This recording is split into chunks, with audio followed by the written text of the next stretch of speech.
श्री राम जय जय राम,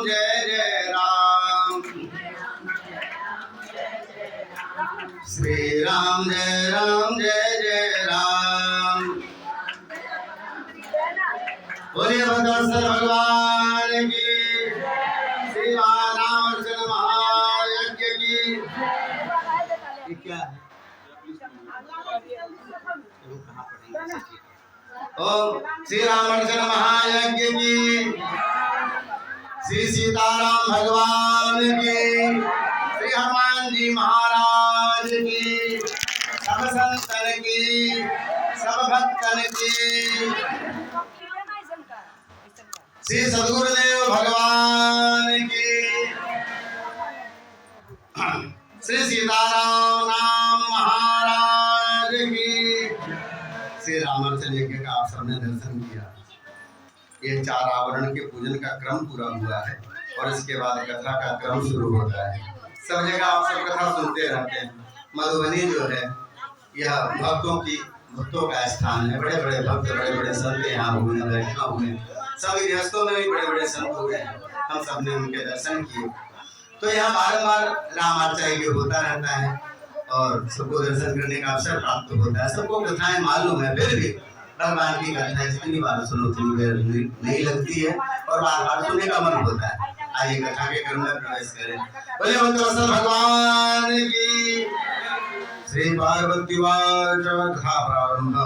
भगवान सर्वधर्मज्ञ सर्वशास्त्र विशारद लोकानां कारार्थं यत्नानित्यान्यनेकशः तन्त्राणि इन्द्रजालानि मन्त्रभेदाश्च भूरिशः स्तोत्राणि दिव्याभिधान्येव योगयज्ञव्रतानि च तपांस्य चैव दानानि सर्वसिद्धिकराणि च तत्रापि दुःखिता लोका नानाक्लेशसमन्विता बलहीना पुत्रहीना आदिव्याधिसमाकुला न सिद्ध्यन्ति क्रिया काचिन् लोकाः सन्ति समार्दिताः।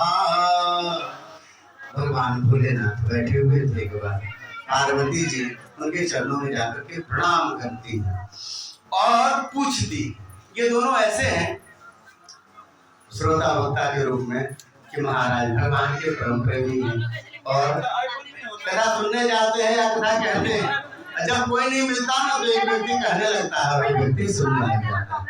इस तरह से जो है कथा का क्रम शुरू होता है। तो महाराज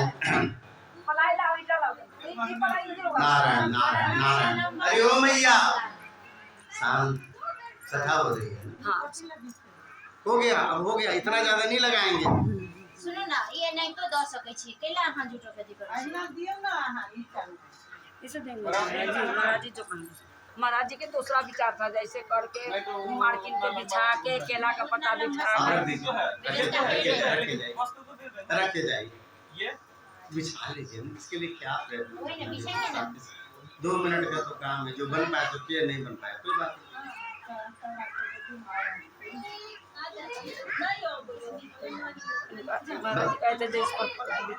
ठीक है, अब शांति से कर लीजिए।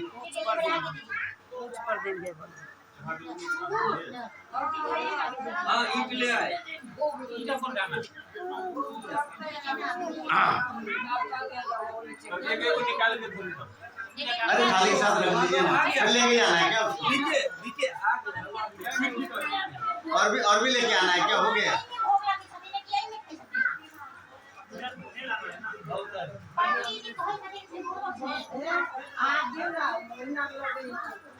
शांति से आप लोग कर ले। कोई एक व्यक्ति विचार से जैसा मन में आया वैसा कर लीजिए।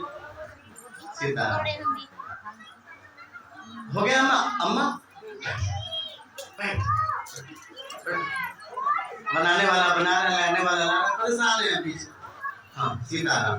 बोलिए भक्तवत्सल भगवान की।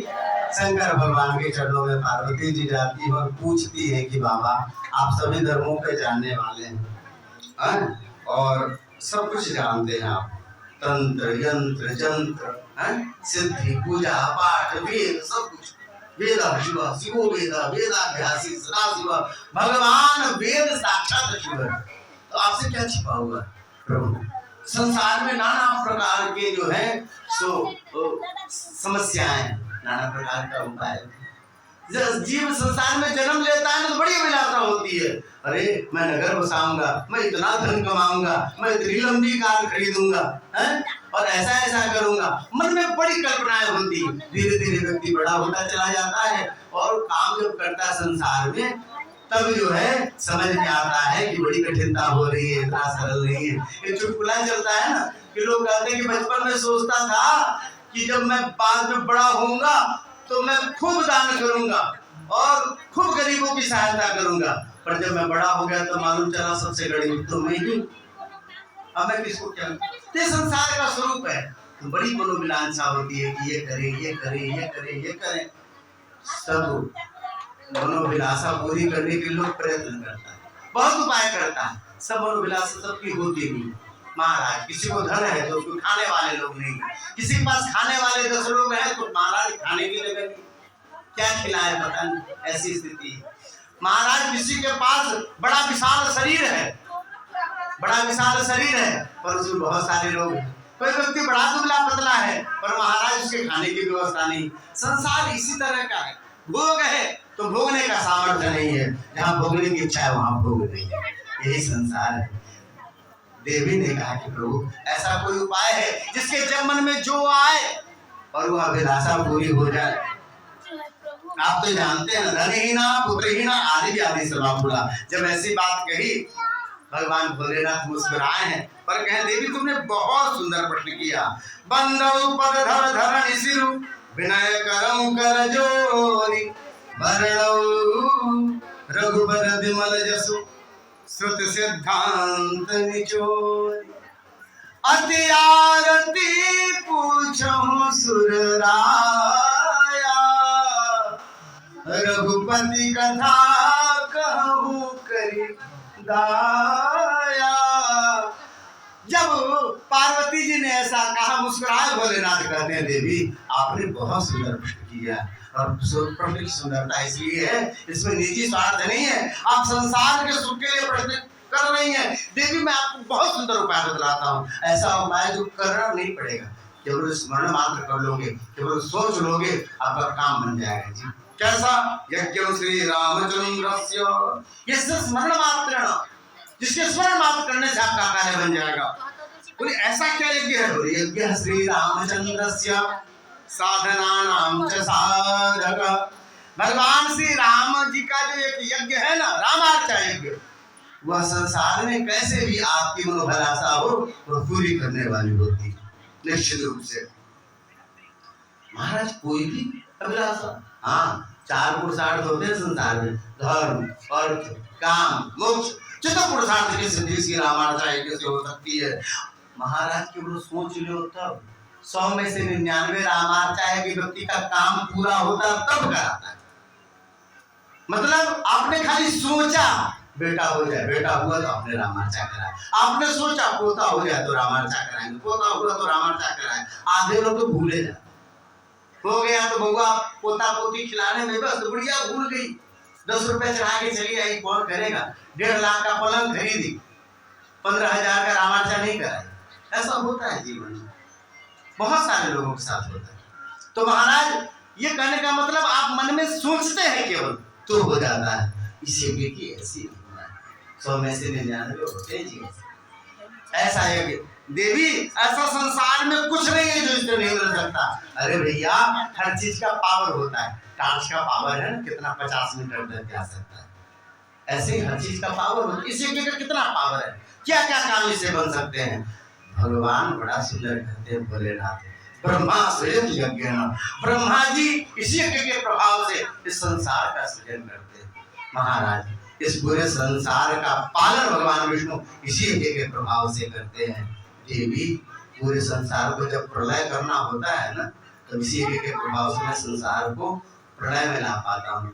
नहीं तो विशाल भूकंप भी 1-2 नगर खत्म करके ज्यादा कुछ नहीं कर पाता, मुश्किल से 25-50 लोग इधर उधर हुए ठीक हो गए। इस पूरे संसार को प्रलय में लाना होगा मैं करता हूँ रामार्चा यज्ञ के प्रभाव से। अरे महाराज इसकी ऐसी महिमा है, हाँ संसार में ऐसी कोई कामना नहीं है जो पूरी ना हो सके।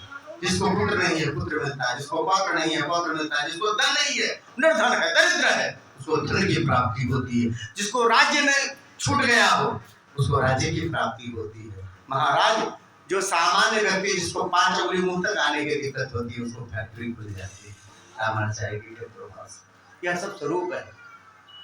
रामार्चा एक के समान कोई दान नहीं है, कोई पुण्य नहीं है, कोई यज्ञ नहीं है, कोई यश नहीं है। और एक बात और बता दें कि जीवन में बहुत सारा ऋण हो गया हो, आप मान लो हे रामार्चा, यदि हमारे जीवन का ऋण पूरा हो जाए तो मैं रामार्चा करूँगा।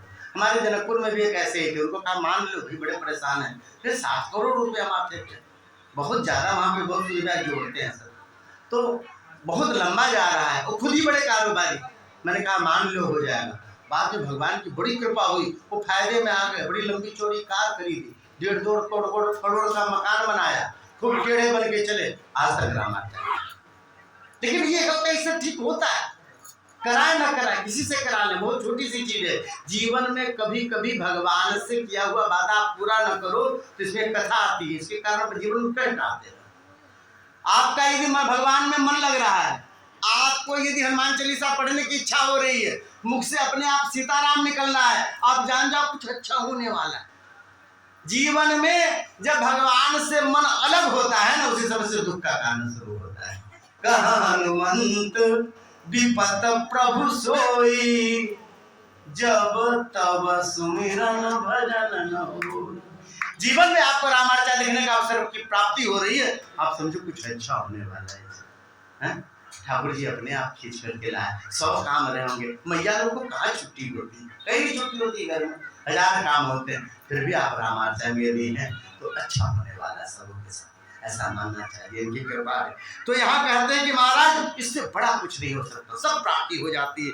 यदि ऋण की निवृत्ति के लिए करना हो, ग्रह निवारण करने के लिए करना हो, महाराज जीवन में बड़ा क्रोध आता हो, बड़ा कष्ट आता हो, लोगों से मूंगापन हो, भी सोने में लगा के महाराज मन में रहो कि रामार्चा कराएंगे, जीवन में सुख शांति बनी रहे, धीरे धीरे अपने आप हिमालय जैसी समृद्धता आ जाएगी, जीवन होने लगता है।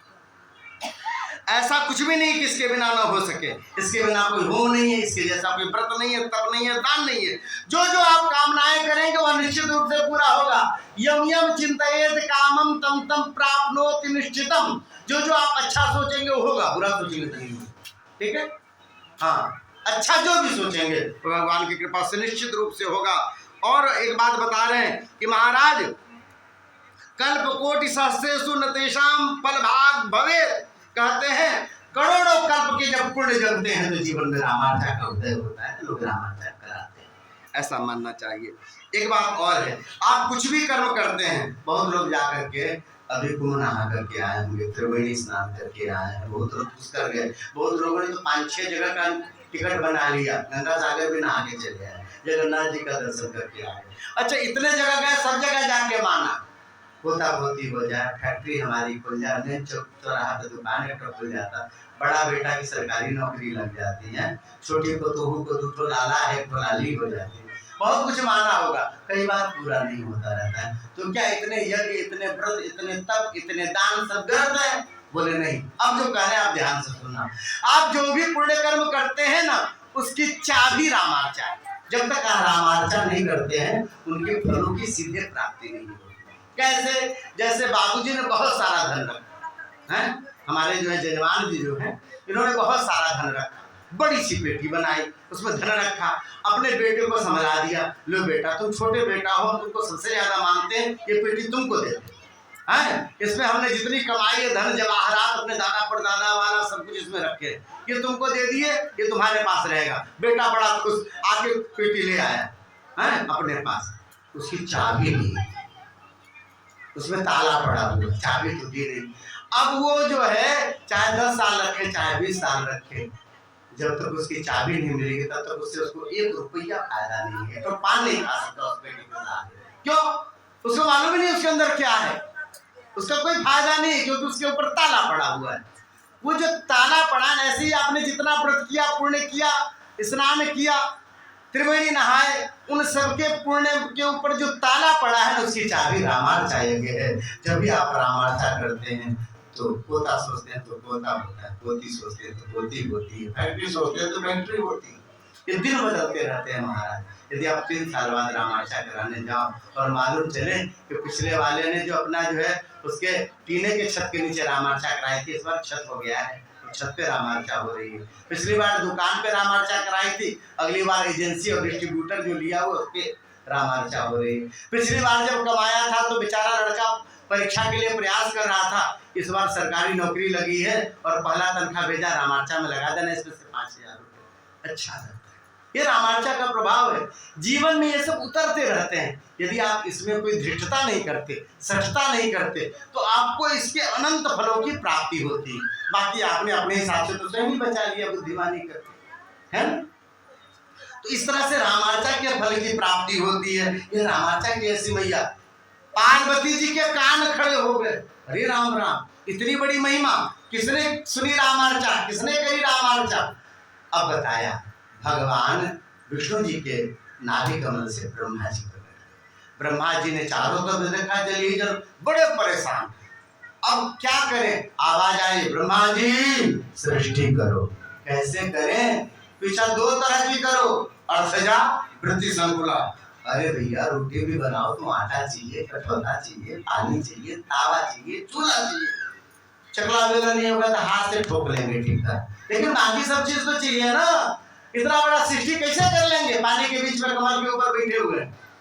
उपाय बतलाओ प्रभु, दर्शन करो, कुछ ना कुछ बताओगे तभी कर पाएंगे। भगवान प्रकट हो गए जी, सुंदर चतुर्भुज स्वरूप में। भगवान को देखा तो मन गदगद हो गया। भगवान को देखते ही पूछा, भगवान ने कहा तुम्हें चिंता लग रही, कैसे करेंगे सृष्टि, एक काम करो ब्रह्मा जी रामार्चा करो।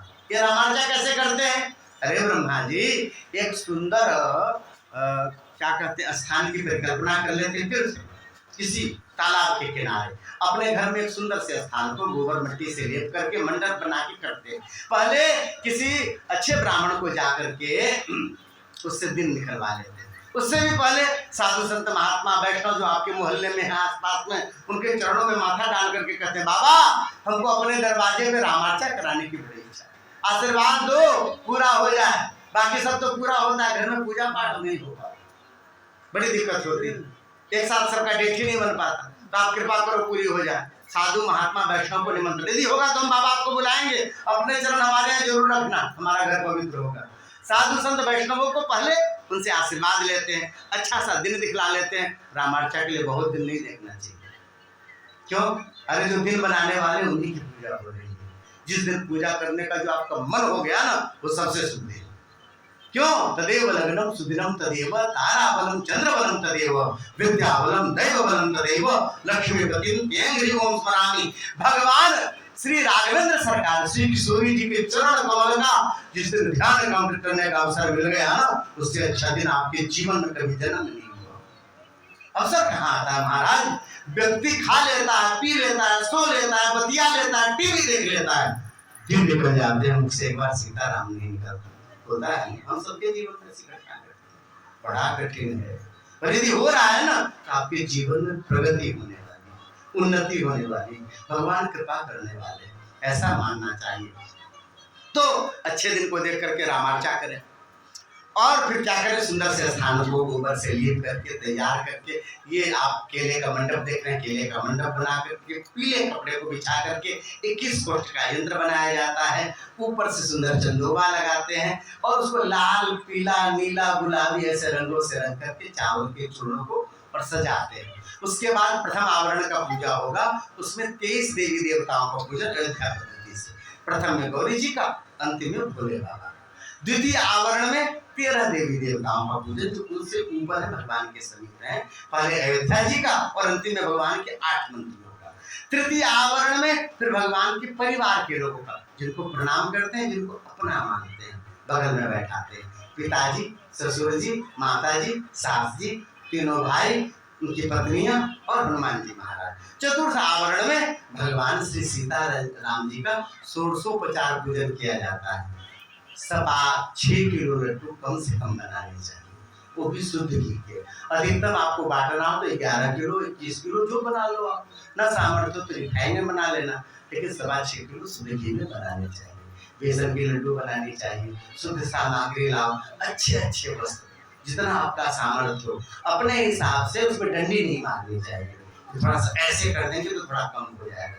तो भगवान बड़ी तेज डंडी मारते हैं, क्योंकि वो सकल समर्थ है ना। वो वहां से जब घुमाएंगे वो ऐसे डंडी मारते हैं तो उधर पाकिस्तान इजराइल तो सब हिल जाता है, इधर से बांग्लादेश से लेके म्यांमार तक हिल जाता है। ये सड़क बनाई 50-60 साल में सब ध्वस्त हो गया, खत्म। ये डंडी मारी खट्ट से, उसमें डंडी नहीं मारते। जितना सामर्थ्य उस उदारता से बड़े प्रेम से करनी चाहिए। सब सुंदर सामग्री से करें। उसके बाद भगवान के सुंदर दूध दही घी जो बन पाए उससे करना चाहिए, उसमें साठता न करें। सभी सामग्री भोग लगाते हैं, हो पाए ठाकुर जी ने सामर्थ्य दिया तो 56 भोग लगाओ, नहीं दिया तो जरूरी नहीं है ना। आप लड्डू केवल भोग लगा सकते हैं, पर दिया तो 56 भोग लगाइए। उसके बाद सब भोग भगवान को दे करके फिर हनुमान जी को पवाना चाहिए। हनुमान जी पाए, फिर जितने लोग इसमें बैठे हैं सब बैठे ही हुए हैं, विसर्जन किसी का नहीं हुआ। सब लोग को क्या प्रभु आप रामार्चा का प्रसाद बांट के पाना चाहिए। मिलते ही शुरू नहीं हो गया, सबको मिल गया तो भी उसमें से 2 दाना किसी को खिला के तब, ठीक है। ये रामार्चा के प्रसाद की महिमा है और नियम है, ऐसे ही खाना चाहिए, इसका अपमान नहीं करना चाहिए। इस तरह से ब्रह्मा जी रामार्चा ये करेंगे, आप इस पूरी सृष्टि को बड़ी कुशलता से बड़े आराम से सब कुछ कर लेंगे महाराज, आपको पता नहीं चलेगा। 500 साल से लोग राम जन्मभूमि के लिए लड़ रहे थे महाराज, 75 लाख लोग मारे गए, राम जन्मभूमि नहीं बना। मोदी जी आ गए, पता नहीं कहाँ से आ गए, आकर के बैठे हैं, सुप्रीम कोर्ट ने भी फैसला दे दिया, राम जी का मंदिर भी बन गया। अब हम लोग भीड़ लगा के जाते हैं दर्शन करने के लिए, सरलता से हो गए, पता ही नहीं चला, न कोई झगड़ा न झंझट न लड़ाई है, मच्छर भी नहीं काटा किसी को ना, बड़े प्रेम से। ये देखो भगवान की कृपा ऐसी, ऐसे सरलता से आप सब काम कर लेंगे। और सुनो ब्रह्मा जी, यदि आपको भगवान का नाम कान में सुनने को मिल रहा है, यदि भगवान की कथा आप सुन रहे हो, यदि भगवान का प्रसाद भी आपको पाने को मिलेगा, इसका मतलब क्या है? इसका मतलब ठाकुर जी की विशेष कृपा आप पे होने वाली है। क्यों? ब्रह्मा जी पिछले जन्म में चित्रकूट में मंदाकिनी के तट पर रामार्चा यज्ञ आपने किया था और उसका जो प्रसाद पाया था ना, उसका यह प्रभाव है इस जन्म में आप ब्रह्मा बने। समझ रहे हैं आप? बोले रामार्जन महायज्ञ की। अब जब सुना ब्रह्मा जी ने आश्चर्यचकित रह गए, प्रणाम किया बारंबार और प्रणाम करके फिर उन्होंने फिर सृष्टि करनी शुरू की। और यहाँ बताते हैं जब सृष्टि कर ली, इतनी विशाल सृष्टि कर ली, भगवान के शरीर में एक रोमा में करोड़ करोड़ ब्रह्मांड है, रोम रोम प्रति लागरी, कोटि कोटि ब्रह्मांड, और सभी ब्रह्मांड में इतने लोग हैं। लोग कहते बाप रे बढ़ जाएगा तो क्या होगा, केवल मछली दिखाई देगी, केवल बकरी दिखाई देगी। ये जितने भी हड्डी गुड्डी चबाने वाले लोग हैं वो बड़ा तर्क देते हैं, अरे भैया भगवान के रोम में करोड़ करोड़ ब्रह्मांड है, सब चीजों की व्यवस्था गोविंद करता है, किसी को भी भूखे पेट नहीं सोने देता। इसलिए सबके विषय में स्वयं ये सब नहीं सोचना चाहिए। बोले भक्त वत्सल भगवान की। इसके बाद दूसरे अध्याय में एक बड़ी सुंदर कथा आती है। पार्वती जी कहती है किसने किसने और यह कथा की और सुना, यह हमें सुनने की इच्छा है। कई कई कृता पुरादेव रामार्चा तदवदाधुना श्रोतमिच्छामि देवेश मम हस्त विवर्धनम शिववाच। देखो देखो देवी, मैं आपको बड़ी सुंदर एक कथा सुनाता हूँ। पार्वती जी को भगवान भोलेनाथ कहते हैं। कैसी कथा? तो बहुत सुंदर कह रहे हैं कि देखो, इस कथा को सुनने से सकल पाप समाप्त हो जाते हैं। ये क्या हो गया? बोलिए भक्तवत्सल भगवान की। सब तक आवाज जा रही है? ठीक है। तो उन्होंने बताया एक बड़ी सुंदर कथा है, एक बड़ी अच्छी मथुरा पुरी है। मथुरा कोई गए हो आप लोग? हाथ उठाओ, कोई मथुरा गया इसमें से? अच्छा जी, हाँ। तो एक बड़ी सुंदर मथुरा वृंदावन बोलते हैं ना, मथुरापुरी है। उसमें एक विमद नाम का एक बड़ा सुंदर ब्राह्मण था। हम गलत बोल रहे हैं? हाँ, उनका नाम था पृथुक नामक ब्राह्मण था। विमद नहीं, विमद की बात में कथा है। पृथुक नामक ब्राह्मण था। ब्राह्मण बड़े विद्वान थे। समय होता है एक जैसा नहीं रहता, कभी ऊपर कभी नीचे। बड़ा विद्वान, बड़ा धर्म, बड़ी प्रतिष्ठा। अचानक शरीर में रोग हो गया, बड़े परेशान हुए। कम नहीं हुआ, धीरे धीरे बढ़ने लग गया, शरीर गलने लग गया, शरीर में से गंध आने लग गई, परिवार वाले दूर दूर बैठने लग गए, लोग उनसे मिलना नहीं चाहते, शरीर में अपार कष्ट। बहुत प्रयत्न किया, डॉक्टर के पास गए, वैद्य के पास गए, हकीम के पास गए, लोगों ने घरेलू उपचार बताया, सब किया, पूजा पाठ दान व्रत जब जो भी कुछ समझ में आता था पढ़ के, कैसे भी कष्ट निवृत्त हो, कुछ नहीं कर पाए। अंतिम में शरीर गलने लग गया, गंध से लोग दूर दूर रहते थे, कोई मिलने नहीं आ रहा है, बड़े दुखी हुए, सोचे चले जाते हैं वन में, कोई शेर बाघ खा जाए मर जाए, ये कष्ट सहा नहीं जाता, अपने आप मरेंगे यदि आत्महत्या का पाप लगेगा, बड़ा कष्ट भोगना पड़ेगा। आत्महत्या करने के बाद बड़ा कष्ट भोगना पड़ता है। ये सब क्या होता है, महिलाएं कई बार सास बहू का झगड़ा होगा, दुई बात नहीं सुन पाती हैं, महाराज मिट्टी तेल डाल दिया, लटक गई, कूद गई, फांद गई, क्या क्या नहीं करती है। 2 मिनट बाद सास का बहू नहीं सुन पाती, बहू का सास नहीं सुन पाती, बाद में 10,000 साल वर्ष तक कष्ट भोगना पड़ता है, बड़ा कष्ट, भयानक कष्ट, प्रेत बन करके। इसलिए इससे बचना चाहिए, सहना चाहिए। जीवन में जो कुछ भी मिल रहा हो ना, यह समझना हमारे प्रारब्ध का ही फल है, प्रारब्ध के बाहर कोई कुछ नहीं देता किसी। यदि दुख है प्रारब्ध का फल है, यदि सुख चल रहा है तो आपने पुण्य कमाया है ना, कटक है। इसलिए जब अच्छा समय चल रहा हो भजन करो, क्योंकि आपका पुण्य खत्म हो रहा है। भजन किए नहीं रहोगे तो बाद में फिर दूसरा वाला काम शुरू हो जाए। जैसे बैंक का पैसा आप खा रहे हो हर महीने निकाल के, एक दिन खत्म हो जाता है ना, वैसे ही जब बुरा समय चल रहा हो तो भी भजन करो। क्यों? भजन के प्रभाव से इस समय आप जल्दी जल्दी भजन कर लेंगे तो फिर बाद में इकट्ठा मिलेगा, फिर आप सुख पाएंगे। जवानी का संघर्ष अच्छा, बुढ़ापे का संघर्ष अच्छा नहीं। तो जवानी में यदि कष्ट हो, संघर्ष हो, भजन कीजिए, सीताराम कहिए, जब मुख में आए, जब स्मरण हो जाए, बोलिए सीताराम, श्री सीताराम, श्री सीताराम, बोलते रहना चाहिए। अमित फल है भगवान नाम के प्रभाव का। तो महाराज इस तरह से वहां से वो चल दिए, गए जंगल में मरने के लिए। होना कुछ और घटना था, भगवान सब जगह बैठे विधान करते। एक महात्मा का दर्शन हो गया, ऋषि मुनि का, उधर से आते दिखाई देती जो मैं महात्मा, ब्राह्मण देखा, बेचारा रोता धोता हुआ दौड़ के जाके चरण पकड़ लिए। पृथ्वी ने पूछा क्यों रो रहे हो ब्राह्मण देवता, क्या बात है, क्या कष्ट है? बोले महाराज मुझे महारोग हो गया, मैं इससे निवृत्त नहीं हो पा रहा, मैं मरने के लिए आया। बोले बस कुछ पूजा पाठ कर लो। अरे हमने सब किया, मैं ब्राह्मण हूँ, मैं सब जानता हूँ। रामार्चा की नहीं, रामार्चा नहीं, मैं जानता हूँ एक दिन का पूजा होता है, कई लोग कराते हैं, मधुबनी में लोग कराते रहते हैं, हमने किया नहीं। रामार्चा कर लो ब्राह्मण देवता, आपका एक काम बन जाएगा। हमने अपने जीवन में अनुभव किया। एक बार हमारी पत्नी ने बड़ी सेवा, होता है ना, पत्नी सेवा करती है, बहुत सेवा की। तो पुराने जमाने ऐसा चला आ रहा है, जब पत्नी बहुत सेवा करे, आपका ध्यान रखे, जो आपको पसंद हो बड़ा बढ़िया बना बना के खिलाए, कि 1-2 दिन में पूछो क्या बात है, इतनी सेवा क्यों हो रही है।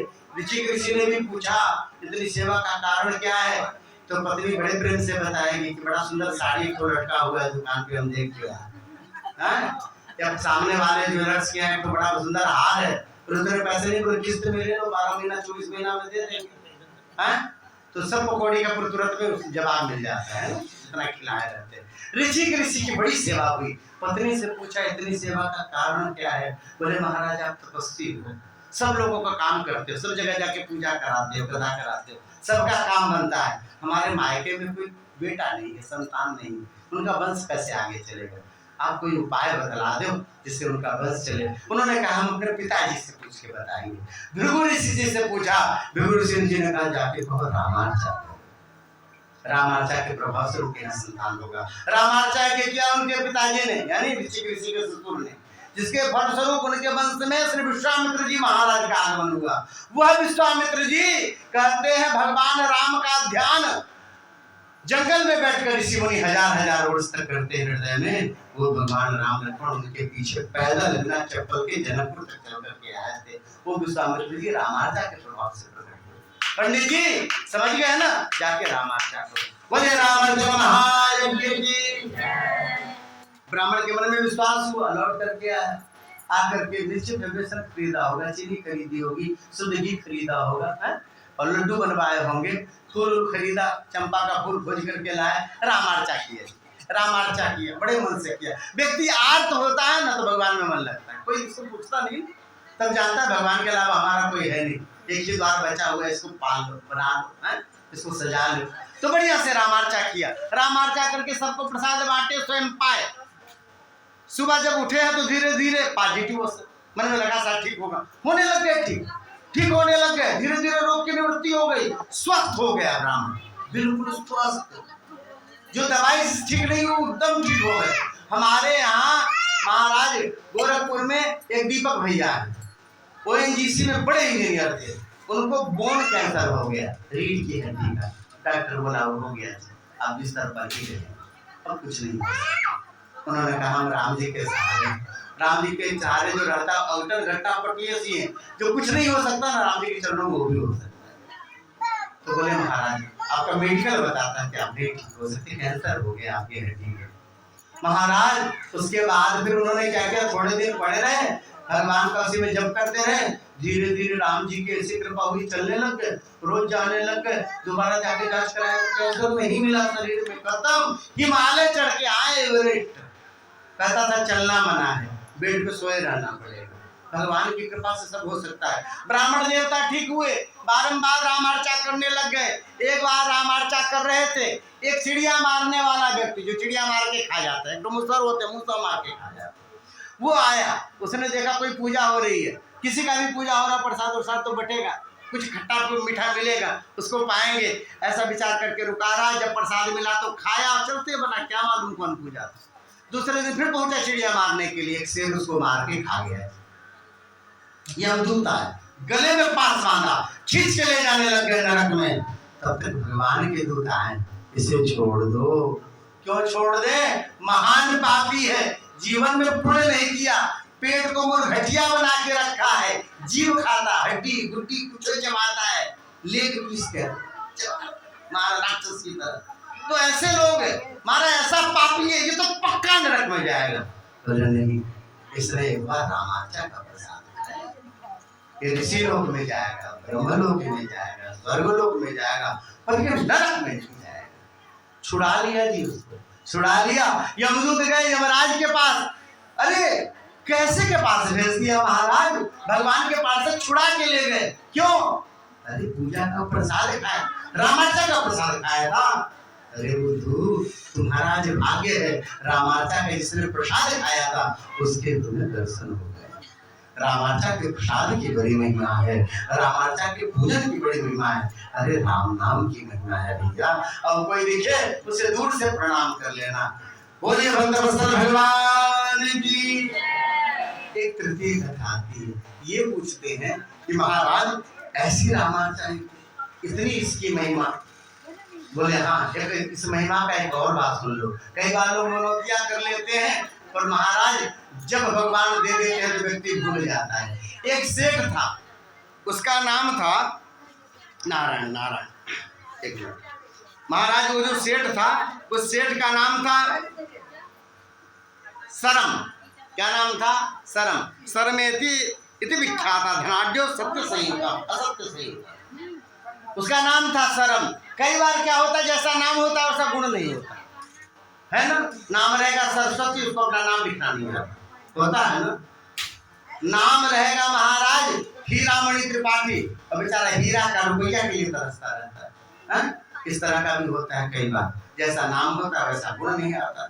नाम रहेगा गिरजा है, को बार नहीं गिरती, हर समय खड़ी बढ़िया से चलती रहती, हम लोग फटफट गिरते रहते। होता है संसार में नाम के अनुसार गुण नहीं होते, कई बार होते भी हैं। नाम रहेगा निर्धन साव और बढ़िया पैसा वाला व्यक्ति होता है ना। ऐसा पुराने जमाने में ऐसा नाम रख देते थे टेढ़ा मेढ़ा से। तो क्या है कि महाराज इस तरह इनका नाम था शर्म, पर इनको कोई शर्म नहीं थी। देवी देवता के पास जाते, हनुमान जी के पास जाते, राम जी के पास जाते, भोले बाबा के पास जाते, कहते हैं हनुमान जी महाराज हमारा यदि चौराहे पर बाटा चौक वाला यदि दुकान शोरूम खुल गया ना तो आपको 1.25 मन लड्डू चढ़ाएंगे। महाराज बाटा चौक का दुकान खुल भी गया, साल भर चल भी गया। नौकर ने कहा सेठ जी भूल गए, हनुमान जी के जाके के मनौती करके आए थे, 1.25 मन लड्डू का 1.25 रुपया निकाल करके दिया साहु जी ने, और कहा सुनो ये जाके चढ़ा देना हनुमान जी को। अरे 1.25 रुपया आप कर रहे हो, उसके साथ मन लगा हुआ 1.25 मन। बोले अपना मन चढ़ा देना तुम जाके, तुम्हारा मन किस काम का, तुम तो हमारे मन से चलते हो, हम जो करते हो करते हो, अपने मन से तो तुम्हारा कुछ चलता नहीं। वो मन किस काम का, जाके ये 1.25 रुपया और अपना मन हनुमान जी को चढ़ा देना। ऐसा ऐसा करता था बुद्धिमान। है? ऐसा बुद्धिमान ने किया कर, ऐसा कई बार उसने किया, कई मनोतियां की, ब्राह्मणों को बुला करके पूजा करा ली, यहाँ करेंगे, ऐसा करेंगे करेंगे, फिर भूल गया, ब्राह्मण लोग को अपमानित कर दिया, बेचारे दुखी होकर दरवाजे से चले गए। तो भगवान की कृपा से अपने समय में खूब धन बनाया, फैक्ट्री बनी, सब बनी। अचानक व्यापार में घाटा होने लग गया, बैंक के कर्जे, ज्यादातर कारोबार लोग लोन लेके करते हैं, फिर कर्जे में दिक्कत आने लग गई। बैंक ने छापा डालना शुरू कर दिया, फैक्ट्री गई, दुकान गया, मकान गया, कर्जे में आ गए। जब भी कर्जे में आ गए तो अपना सब चला गया, बेटा छोड़ के चला गया, बहू छोड़ के चली गई, पत्नी छोड़ करके मायके चली गई। जब धन होता है ना तो दूर दूर के लोग रहेंगे, कहेंगे हमारा ममेरे भाई है, हमारे चचेरे भाई हैं, हमारे दूर के पीसा लगते हैं, हमारे दूर के मौसा लगते, ऐसा करके लोग संबंध जोड़ते हैं। जब धनहीन व्यक्ति हो जाता है ना, अपना सगा सहोदर भाई भी मुंह खोल देता है, अपने जो जन्म दिए हुए बालक होते हैं वो भी ध्यान नहीं देते जी। आपका जब दिन उल्टा चलता है, ऐसा ही हुआ, सब चला गया। जो व्यक्ति बहुत आदरणीय हो गया हो, उसका जब सब चला जाए ना तो समाज में नहीं रह पाता। आपने धन न देखा हो, फिर आप पूरा जीवन आराम से जी लेंगे जितने में होगा, और आपने जब अरबों खरबों देखा हो, फिर आपको यदि 100-200 में जीना पड़े, जिसकी 4-5-10 कोठियां हो, उसको यदि एक कमरा 300 का लेके 3000 का लेके रहना पड़े ना, फिर वो जी नहीं पाता, उसी दुख में मर जाता है। वो व्यक्ति परेशान हो गया, छोड़ करके सब कुछ चल दिया हिमालय, रोता हुआ जा रहा था, बड़ा कलप रहा था। भगवान बद्रीनाथ की दृष्टि पड़ी, उन्होंने देखा रोता हुआ उसको, ब्राह्मण का स्वरूप बना करके आए। अरे बनिया क्यों रो रहे हो, क्या हो गया? बोले महाराज हम बहुत कमाए थे, बड़ा धन बनाए थे, ये फैक्ट्री, ये दुकान, ये मकान, इतनी मंजिला, ये चौराहे पे 4 मंजिला, कोई देखता करता साहब जी का देखो इतना बड़ा है। कुछ नहीं हुआ, अपने समय में अनिल अंबानी हो गए, कर लो दुनिया मुट्ठी में, सबके हाथ में मोबाइल था, आज कुछ नहीं, उनके हाथ में है कि नहीं पता। जीवन बदलता है, गरीबों की हाय नहीं लेनी चाहिए ना, ऐसा नहीं करना चाहिए कभी जीवन। तो होता क्या है, सब चला गया, क्यों चला गया?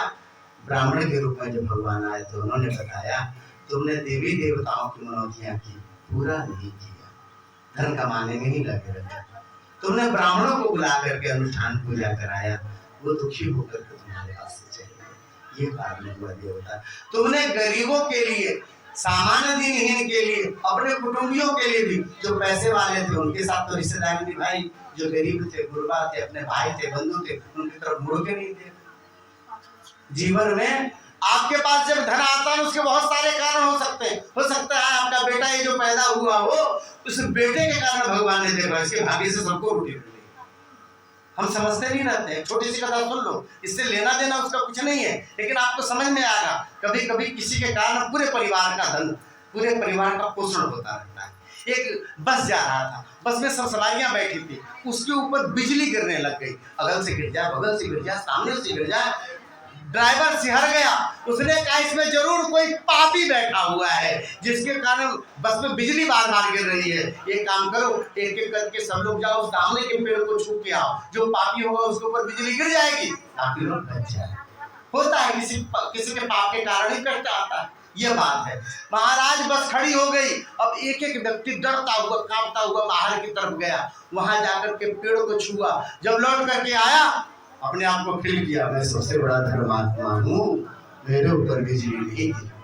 फिर दूसरा, फिर तीसरा, फिर चौथा, अंतिम में एक व्यक्ति जो गांव का था, गंदा उंदा धोती पहना था, कोने में बैठा सो रहा था, देखा सब होट करके आ गए, यही एक व्यक्ति बचा हुआ है। अरे राम राम, यही पापी था जिसके कारण जो है बिजली गिर रही थी, हम सब पेड़ के पास से होके चले आए और बिजली नहीं गिरी हमारे ऊपर।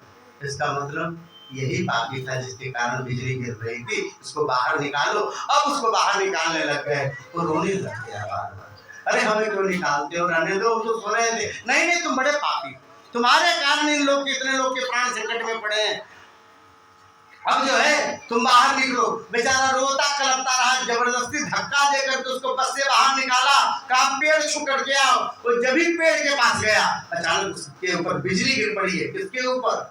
बस के ऊपर। जितने लोग थे सब समाप्त हो गए। इसी गांव के गरीब व्यक्ति के कारण उस जितने लोग व्यक्ति बैठे थे सबके प्राण की रक्षा हो गई। कभी कभी एक के होने से पूरा परिवार चलता रहता है, एक के कारण सबकी रोजी रोटी चलती रहती है। अपमान नहीं करना चाहिए। पता नहीं किस बेटे के भाग्य से, किस पोते के भाग्य से, किस बिटिया के चरण आने से, किस पुत्र वधू के चरण आने से होता है ना, किसका जीवन बदला हो। इसलिए सबका सम्मान करना चाहिए। देखो बनिया जी, तुमने ऐसा किया था इसलिए तुम्हारा धन चला गया, अब क्या करें, हमारा तो सब चला गया, लौटेगा। तुम्हारे मन में दुख है? हाँ महाराज, एक बार इतनी बड़ी गलती करके सजा भोग ली है, दोबारा करूंगा तो मुझसे बड़ा पापी कौन होगा, और दोबारा ऐसा नहीं करूंगा। उपाय बदलाव, तुम रामार्चा करो। रामार्चा के प्रभाव से गया वो धन वापस आ जाए। सच में वापस आ जाए? बोले हाँ, गया वो धन वापस आ जाए। महाराज आपको कैसे मालूम? बोले मुझे एक बार मधुकैटभ नामक दैत्य ने परेशान किया, हमने रामार्चा की, रामार्चा के प्रभाव से मधुकैटभ नामक दैत्य से हमारी जो है रक्षा हुई थी। अरे मधुकैटभ को मारने वाले तो भगवान विष्णु है। अरे बाबा आप भगवान विष्णु हो। चरण पकड़ लिया उसने, भगवान बद्रीनाथ प्रकट हो गए। बोले बद्रीनाथ भगवान की।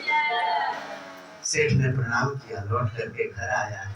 सीधी बात, बेसन खरीदा होगा, घी खरीदे होंगे, लड्डू बनवाया होगा, रामार्चा किया, रो रो करके ठाकुर जी को भोग लगाया, सबको प्रसाद बांटा, और प्रसाद बांट करके सबको बिना हृदय में कोई द्वेष रखे, और फिर प्रसाद स्वयं पाया है।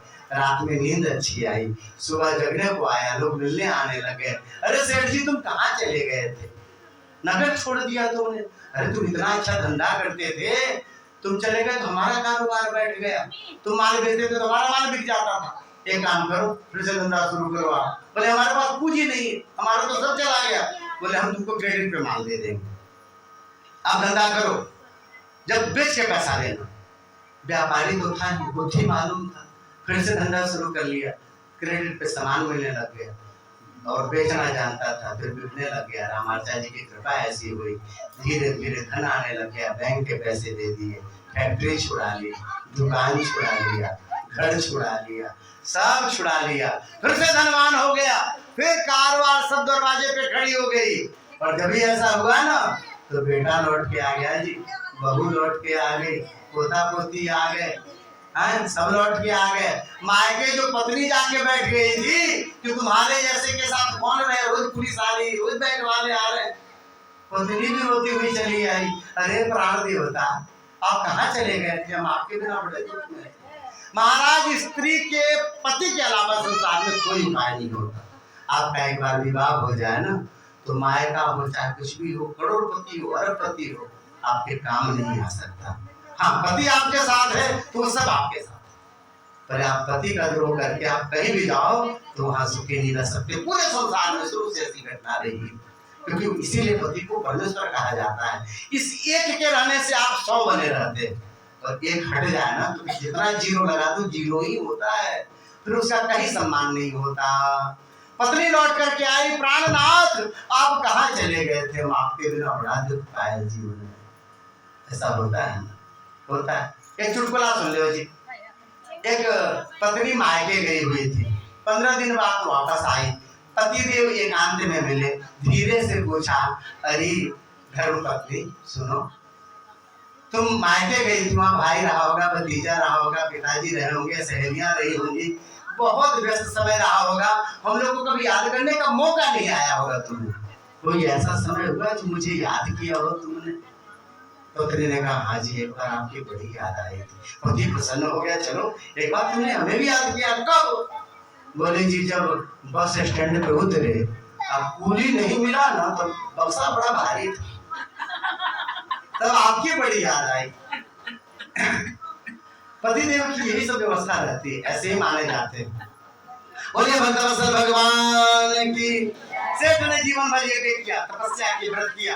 हमारे जीवन की एक घटना है, सबैला के हमारे ही जानने वाले हैं। महाराज खूब कमाया था जीवन में, अचानक एक बहुत बड़ा कारोबार लगाया, उस कारोबार में सब धन चला गया, कर्जे में आ गए, बढ़िया कर्जे में आ गए महाराज। रामार्चा जी की कृपा हुई है, कुछ आवश्यकता नहीं थी, कुछ नहीं था करने का, उनके निमित्त हमने रामार्चा अपने मन से कर दी। उसके बाद ठाकुर जी की कृपा हुई है, पूरा कर्जा चला गया। कहे महाराज 3 करोड़ रुपए कर्जे चुक गए हैं, अब हमारे पास कोई कर्जा नहीं है। अभी उन्होंने 3 महीने पहले बड़े भाव से रामार्चा कराया, जीवन बदलता रहता है जी, लहर की तरह, कभी ऊपर कभी नीचे, है ना। इस जीवन में सब कुछ होता है। रामाचार्य जी का खूब देखने को मिलता है।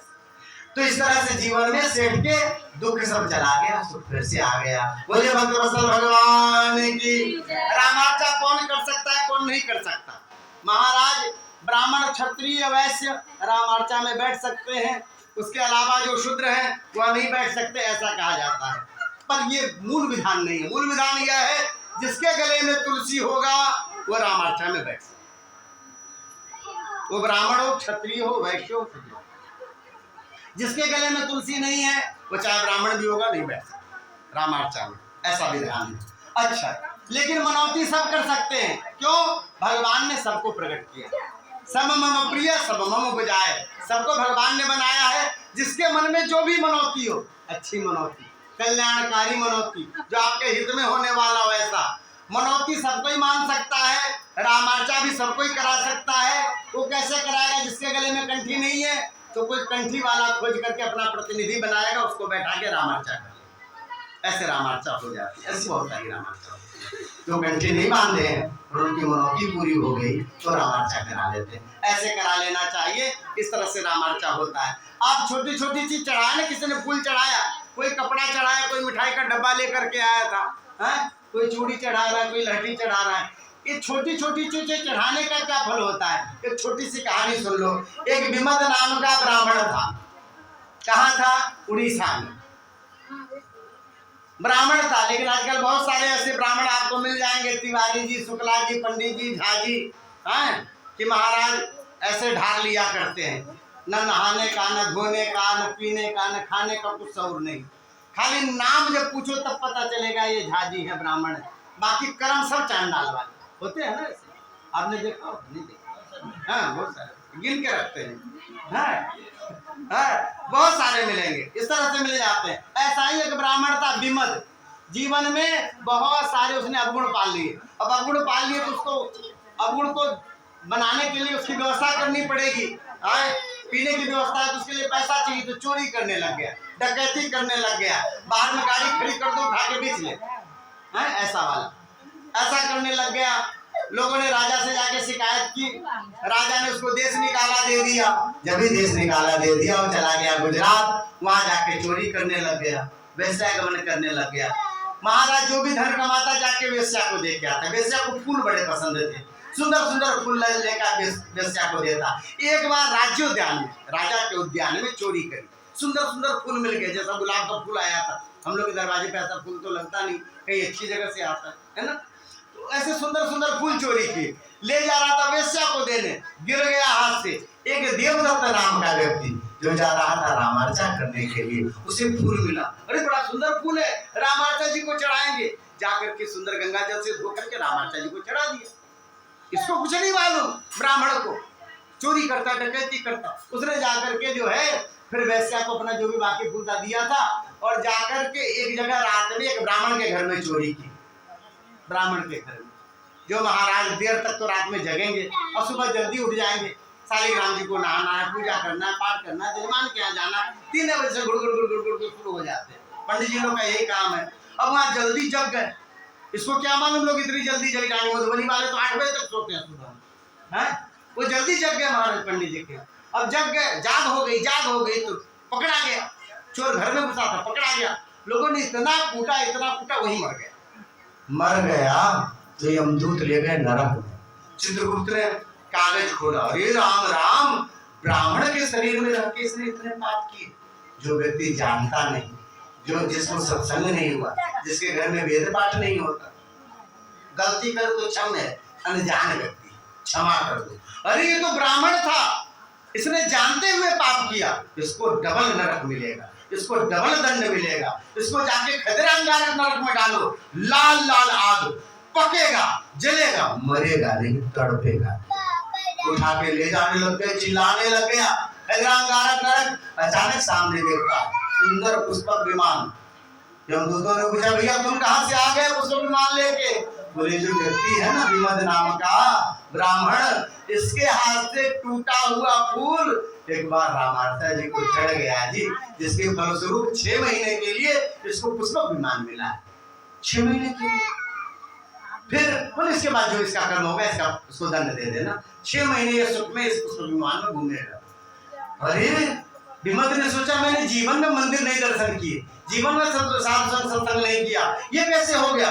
6 महीने का दुख क्या 6 महीने का सुख क्या? ये पूरा का पूरा पुष्प विमान में रामाचार्य जी को दान करता हूँ। ऐसा मन ही मन जब माना, आप मन में मनौती मानते हमारा काम हो जाए तो रामाचार्य करेंगे, इसने मन में दान कर दिया। जब भी दान किया उस पुष्प विमान के दान करने से उसका नरक की यात्रा समाप्त हो गई, वह भगवत धाम को चले गए। बोले भगवत भगवान की। भगवान शिव कहते हैं कि रामाचार्य की बड़ी महिमा है देवी, और ऐसे ही प्रसाद की महिमा है। प्रसाद पहले हनुमान जी पाते हैं, उसके बाद सुग्रीवादी पाते हैं, उसके बाद जब आपके हाथ में मिले तो बांट के पाना। मैंने एक बार भूल कर दी थी, याद है पार्वती जी? नारद जी ने आके रामाचार्य का प्रसाद दिया, आप गई थी स्नान करने के लिए, वह प्रसाद हमारे हाथ में जब ही मिला, जैसे प्रसाद के नियम मिलते ही पा लेना, हम फट से पा गए, झट से पा गए। आप नहा करके आई, बोली नारद जी आए थे, रामाचार्य का प्रसाद लाए थे देव जी। बोले जी हम तो प्रसाद लेंगे, तो पेट में गया। तो आपने क्रोधित होकर शाप दे दिया था, जाया जी आज के बाद आपका प्रसाद जो खाएगा ना कुत्ता हो जाएगा, चांडाल हो जाएगा। तो बहुत लोग भोले बाबा का प्रसाद नहीं खाते हैं, ऐसा आपने शाप दे दिया था। तो उसके बाद हम दोनों लोगों ने गांठ जोड़ करके रामार्चा किया, और जिसके फलस्वरूप अब उस ताप से हमें निवृत्ति प्राप्त हो गई। ऐसी भगवान भोलेनाथ का सब शिवलिंग का मना नहीं होता है, तो शिवलिंग का मना होता है, ऐसा जानना चाहिए। कभी कभी आप पाप कर जाते हैं, पाप से बचने के चक्कर ऐसा नहीं करना चाहिए। तो महाराज उसके बाद भगवान शिव ने सुंदर रामार्चा किया और उस पाप से मुक्ति हुई। रामार्चा जी की यह कथा जो कहता है उसे भगवत प्राप्ति होती है, जो सुनता है उसे भगवत प्राप्ति होती है। कैसी प्राप्ति होती है? महाराज जीवन में उनकी इच्छा पूर्ति होती है, और मरने के बाद कहते हैं भगवान राम उसको अपने सामने बैठा के रखते हैं, भैया तुम हमें देखो हम तुम्हें देखें, बाकी छोड़ो दुनिया को नहीं देखना। बोले भक्तवत्सल भगवान की। यह रामार्चा की कथा आपने श्रवण की, भगवान का 56 भोग लग रहा है। अब आचमन होगा, जो करना आगे कार्यक्रम कीजिए, आरती कीजिए। छूटा हुआ है सब, हमें तो दिख रहा है। हाँ एक जब नार गा लीजिए, आरती कर लीजिए।